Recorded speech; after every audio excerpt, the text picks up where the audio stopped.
it has become extremely plausible that this trip between the maternity ward and the crematorium is what there is to life. And we still have going into our common sense the 19th century myth which succeeded the ceramic myth in Western history. I call it the myth of the fully automatic model. Man is a little germ that lives on an unimportant rock ball that revolves about an insignificant star on the outer edges of one of the smaller galaxies. But on the other hand, if you think about that for a few minutes, I am absolutely amazed to discover myself on this rock ball rotating around a spherical fire. It's a very odd situation. And the more I look at things, I cannot get rid of the feeling that existence is quite weird. I know that. See, a philosopher is a sort of intellectual yokel who gawks at things that sensible people take for granted. And sensible people, existence is nothing at all. I mean, it's just basic, and just go on and do something. See, this is the current movement in philosophy. Logical analysis says you mustn't think about existence. It's a meaningless concept. Therefore, philosophy has become the discussion of trivia. No good philosopher lies awake nights worrying about the destiny of man and the nature of God and all that sort of thing, because a philosopher today is a practical fellow who comes to the university with a briefcase at 9 and leaves at 5. He does philosophy during the day, which is discussing whether certain sentences have meaning, and if so, what. And then he would, as William Earle said in a very funny essay, he would come to work in a white coat if he thought he could get away with it. Problem is, he's lost his sense of wonder. Wonder is like, in modern philosophy, something you mustn't have. It's like enthusiasm in 18th century England. It's a very bad form. But you see, I don't know what question to ask when I wonder about the universe. It isn't a question that I'm wondering about, it's a feeling that I have. Because I cannot formulate the question that is my wonder. The moment my mouth opens to utter it, I suddenly find I'm talking nonsense. But that should not prevent wonder from being the foundation of philosophy. So, there is obviously a place in life for a religious attitude in the sense of awe, astonishment at existence. And that is also a basis of respect for existence. We don't have very much of it in this culture, even though we call it materialistic. In the culture that we call materialistic today, we are, of course, bent on the total destruction of material and its conversion into junk and poisonous gas as quickly as possible. This is not a materialistic culture, because it has no respect for material. And respect is in turn based on wonder, on feeling the marvel of just an ordinary pebble in your fingers.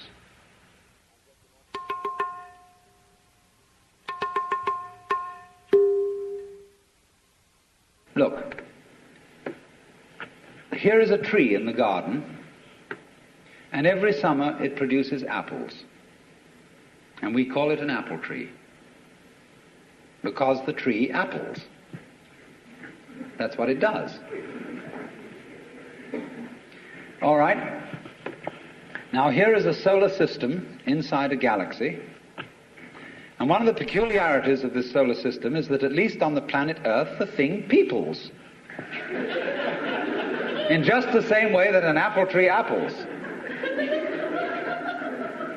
Now maybe 2 million years ago, somebody came from another galaxy in a flying saucer and had a look at this solar system, and they looked it over and shrugged their shoulders and said, just a bunch of rocks. And they went away. Later on, maybe 2 million years later, they came around and they looked at it again. And they said, excuse me, we thought it was a bunch of rocks, but it's peopling. And it's alive. After all, it has done something intelligent. Because, you see, we grow out of this world in exactly the same way that the apples grow on the apple tree. If evolution means anything, it means that. But you see, we curiously twist it We say, well, first of all, in the beginning, there was nothing but gas and rock. And then intelligence happened to arise in it, like a sort of fungus or slime on the top of the whole thing. But we're thinking in a way, you see, that disconnects the intelligence from the rocks. Where there are rocks, watch out. Watch out, because the rocks are going eventually to come alive.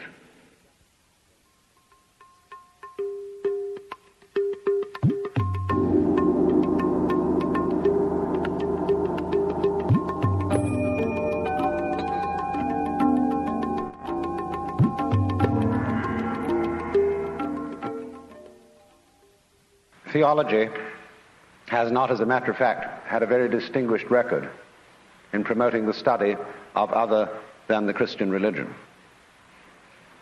Because you see, if you know in the first place that you have the true religion, there really is no point in studying any other one, and you can very quickly find reasons for showing them to be inferior, because that was a foregone conclusion. They had to be.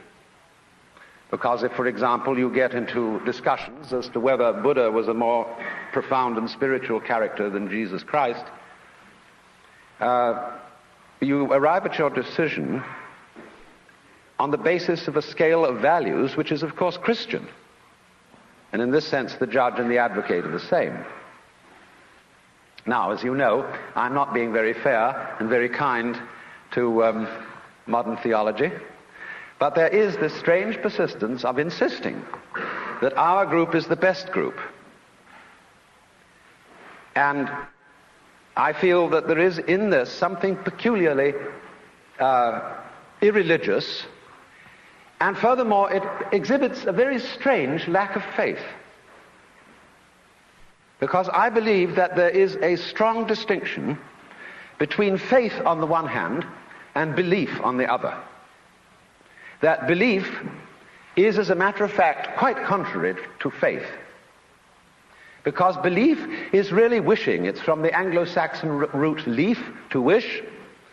And belief, stated, say, in the Creed, is a fervent hope that the universe will turn out to be thus and so. And in this sense, therefore, belief precludes the possibility of faith, because faith is openness to truth, to reality, whatever it may turn out to be. I want to know the truth. That is the attitude of faith. And therefore, to use ideas about the universe and about God as something to hang on to, in the spirit of Rock of Ages cleft for me, and there's something very rigid about a rock.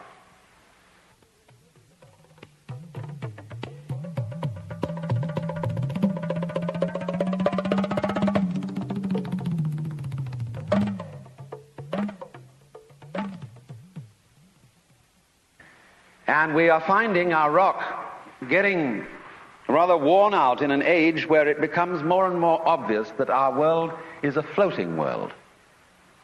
It's a world floating in space where all positions are relative and any point may be regarded as the center. A world which doesn't float on anything, and therefore the religious attitude appropriate to our time is not one of clinging to rocks, but of learning to swim. And you know that if you get in the water and you've nothing to hold on to, and you try to behave as you would on dry land, you will drown. But if, on the other hand, you trust yourself to the water and let go, you will float. And this is exactly the situation of faith.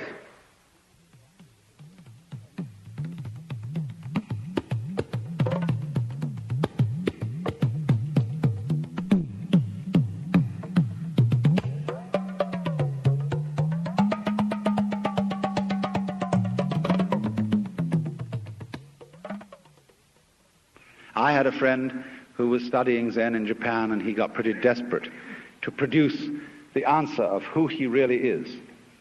And on his way to an interview with the master to give an answer to the problem, he noticed a very common sight in Japan, a big bullfrog sitting around in the garden.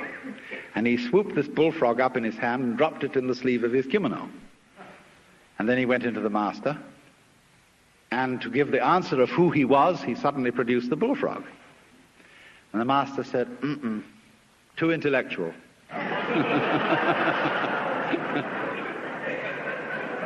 In other words, this answer is too contrived. It's too much like Zen. You've been reading too many books. It's not the genuine thing. And so the method of teaching used by these great Eastern teachers is to make fools persist in their folly, but very rigorously and very consistently and very hard.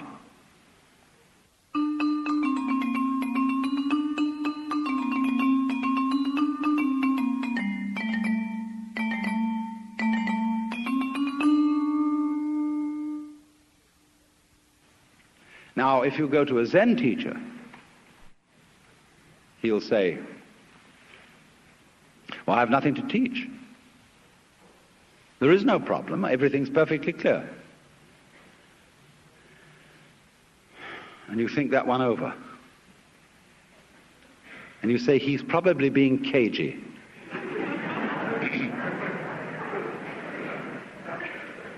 But the teacher says, quite honestly, I haven't anything to tell you. I don't teach anything. I have no doctrine. As I said to you in the beginning of this talk, I have nothing whatsoever to sell you. So the student thinks, my, this is very deep, because this nothing that he's talking about, this nothing that he teaches, is what they call in Buddhism shunyata, and it's supposed to be the ultimate reality.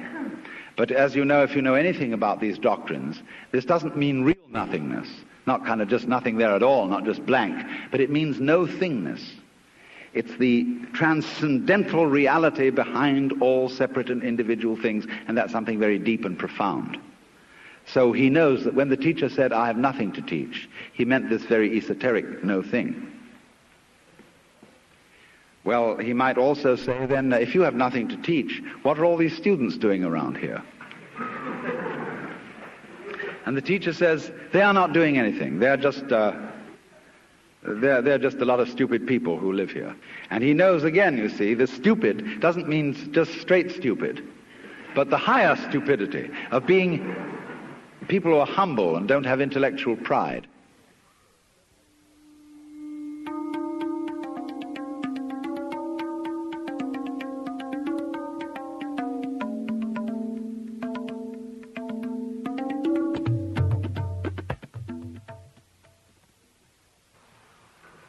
The Christian proverb is that man's extremity is God's opportunity. And so people, in other words, have to get desperate. Imagine the idea that the moment you were born, you were kicked off the edge of a precipice, and you're falling. As you fell, a great lump of rock came with you, and is traveling alongside you. And you're clinging to it for dear life. And thinking, gee, I've got to hold on to this, you see? Well, it doesn't do a thing for you. And it's only making you anxious. And it's only when you understand that it doesn't do a thing for you that you let go and relax. So everybody's in this situation. We're all completely insecure. We're all headed straight for death as if we had been condemned by a judge. And yet here we are all clinging on to things. And we have all sorts of alibis for doing this. We say, well, I have responsibilities for my dependents and I've got to cling on. But all you're doing is you're teaching your dependents to cling the same way as you are.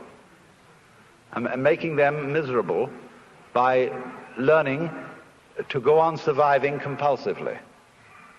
So the thing is, same way, if you're caught in a torrent, and you try to get out of it by swimming against it, you'll just wear yourself out and you're still carried along with it. So the sensible thing to do is to turn around and swim with it. And if you want to get out of it, swim towards the edge. But go with it. Same way when you're sailing. Always keep the wind in your sails. If you want to go against the wind, tack. But use the wind. So it's this way, you know. We're all in this great stream of change, which we call life. We are the stream. If you imagine you're separate from it and you're being carried along by it as if you were a cork, that's a delusion. You're a wave of the stream itself. So get with it.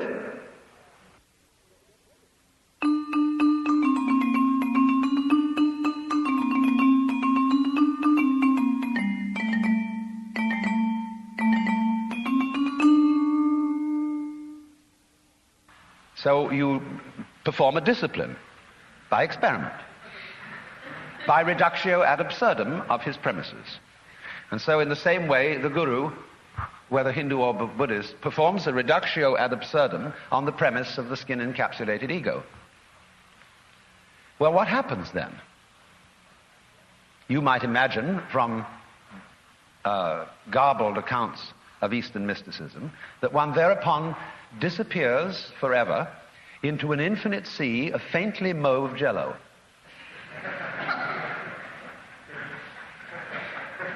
And become so lost to the world and entranced that you forget your name, address, telephone number, and function in life. And nothing of the kind happens.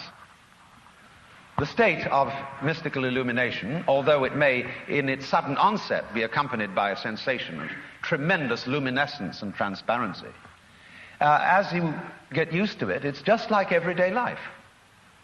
Here are the things that you formerly thought were separate individuals, and here is you, who you formerly thought was merely confronting these other people. When the great Dr. D.T. Suzuki was asked, what is it like to be enlightened? He said, it's just like ordinary everyday experience, except about 2 inches off the ground. Because what is altered is not the way your senses perceive. What is altered is what you think about it. Your definitions of what you see. Your evaluation of it. So when you don't cling to it, when you have no longer a hostile attitude to the world because you know the world is you, it is. I mean, let's take it from the point of view of biology. If I describe the behavior of a living organism, I cannot possibly describe that behavior without simultaneously describing the behavior of the environment. So that I discover that I don't describe organisms in environments, I describe a unified field of behavior called an organism environment. It's an awkward word, but there it is. The environment doesn't push the organism around. The organism doesn't push the environment around. They are two aspects or poles of the same process.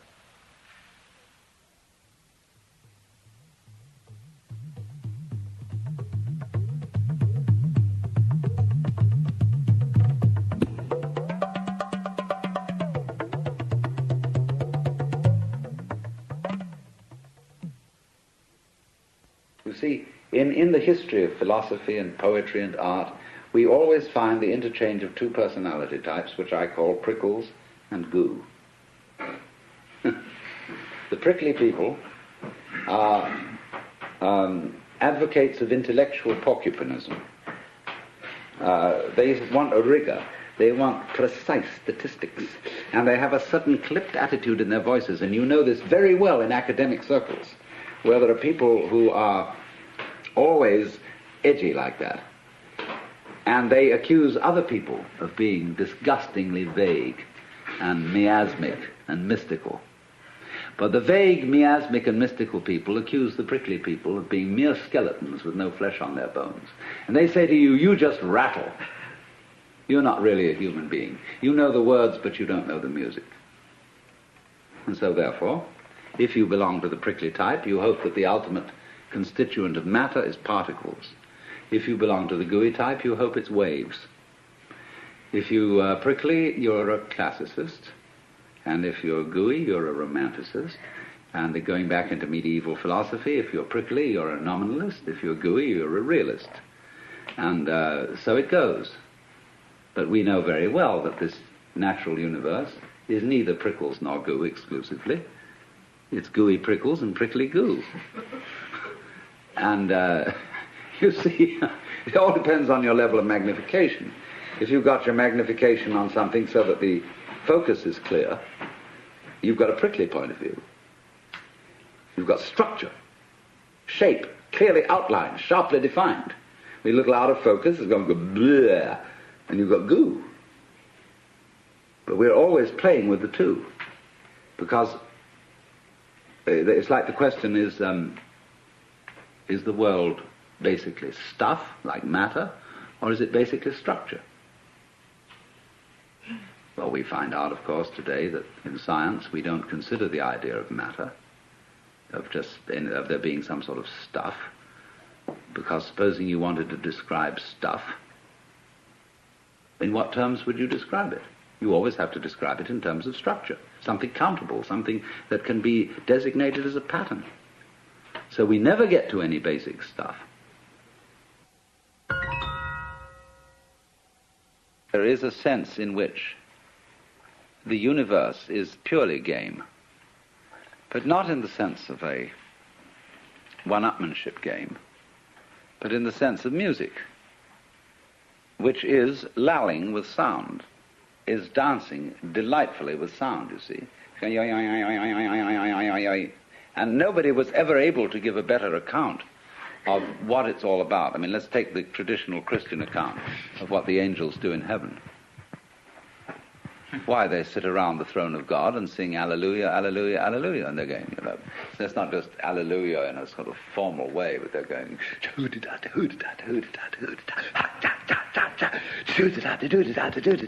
no, they're really swinging.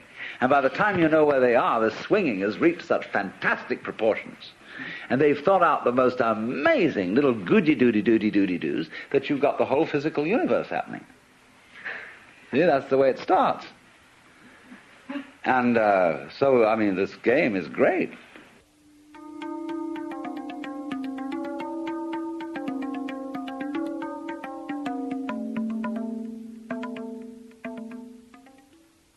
In music, though, one doesn't make the end of a composition the point of the composition. If that was so, the best conductors would be those who played fastest. And there would be composers who wrote only finales. People go to a concert just to hear one crashing chord, because that's the end. Same way in dancing. You don't aim at a particular spot in the room. That's where you should arrive. The whole point of the dancing is the dance. Now, but we don't see that as something brought by our education into our everyday conduct. We've got a system of schooling which gives a completely different impression. It's all graded. And what we do is we put the child into the corridor of this grade system with a kind of, come on, kitty, kitty, kitty. And yeah, you go to kindergarten, you know, and that's a great thing, because when you finish that, you'll get into first grade. And then, come on, first grade leads to second grade, and so on, and then you get out of grade school, and you've got high school, and it's revving up, the thing is coming. Then you're going to go to college, and by Jove, then you get into graduate school, and when you're through with graduate school, you go out to join the world. And then you get into some racket where you're selling insurance, and they've got that quota to make, and you're going to make that, and all the time, the thing is coming. It's coming, it's coming, that great thing, the success you're working for. Then when you wake up one day about 40 years old, you say, my God, I've arrived. I'm there. And you don't feel very different from what you always felt. And there's a slight letdown because you feel there's a hoax. And there was a hoax, a dreadful hoax. They made you miss everything. We thought of life by analogy with a journey, with a pilgrimage, which had a serious purpose at the end, and the thing was to get to that end, success or whatever it is, or maybe heaven after you're dead. But we missed the point the whole way along. It was a musical thing, and you were supposed to sing or to dance while the music was being played.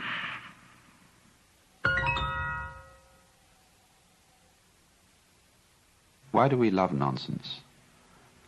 Why do we love Lewis Carroll with his "'Twas brillig and the slithy toves did gyre and gimble in the wave, all mimsy were the borogroves and the mumraths outgrabe"? Why is it that all those old English songs are full of "Fal-de-riddle Ido" and "Hey nonny nonny" and all those babbling choruses? Why is it that when we get hep with jazz, we just go booty booty boopty boo and so on and enjoy ourselves swinging it?